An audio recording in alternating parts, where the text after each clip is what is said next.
Lagarde. Vous arrivez dans un département, un contexte national particulier, mais qui a un écho local fort. Je pense bien sûr aux Gilets jaunes, un mouvement très suivi ici, département très pauvre, beaucoup de colère aussi, même si elle reste, semble-t-il, mesurée comparée à ce que vous avez pu connaître par le passé. Pardon. Et quel regard vous portez sur cette situation ?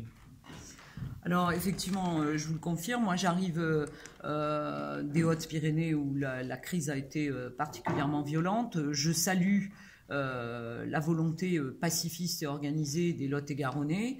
Je crois qu'effectivement c'est l'expression d'une colère et d'un désarroi social qu'il nous appartient de régler et nous verrons dans le cadre de ce que décidera le président de la République si dans le cadre des consultations ou des concertations régionales et départementales les préfets sont impliqués. Si c'est le cas le moment venu, je ne manquerai pas de remplir mon devoir à cet égard.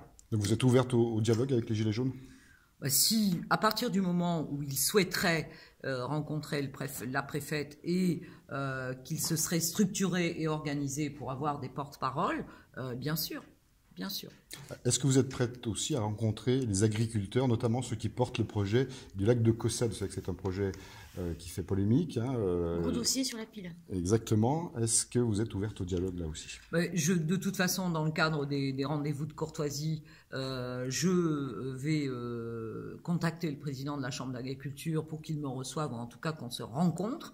Et je n'ai aucune raison de ne pas rencontrer des représentants du monde agricole. Je crois que je suis, en tant que préfet, dans une situation dont je dois prendre acte, c'est-à-dire un volet de judiciarisation à partir de travaux qui sont illégaux, et de l'autre côté, une forte volonté d'aider et d'accompagner si il y avait une opportunité de se remettre au travail pour retravailler un projet plus abouti et qui deviendrait légal. Vous comprenez le besoin d'irrigation dans ce département et ce projet en particulier dont on parle depuis plus de 20 ans? Alors bien sûr, il y a un sujet fort dans ce département. D'ailleurs, je rappelle qu'il y a un nombre déjà de dispositifs en matière de collecte et de conservation de l'eau qui est quand même conséquent. Il faut saluer d'ailleurs cette prise de conscience qui a été plutôt plus précoce que dans beaucoup d'autres départements en France. Donc oui, bien sûr, j'ai conscience de ce sujet. Nous devons y travailler. Moi-même, en tant que préfète des Hautes-Pyrénées précédemment, je travaillais sur le projet de territoire à Douramont avec le département du Gers parce que c'est un même sujet dans ces départements particulièrement touchés par la gestion qualitative et quantitative de l'eau. Le fait d'être fille d'agriculteur, ça vous sensibilise particulièrement à ce type de sujet ?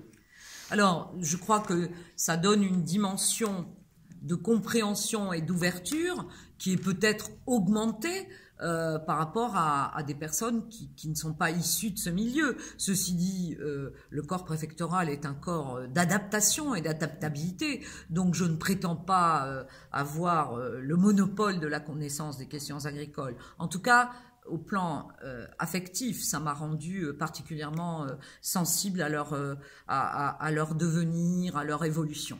Vous devriez pouvoir discuter facilement avec Serge Bousquet-Cassagne. Je ne le connais pas encore, donc si c'est une appréciation que vous portez, je m'en réjouis.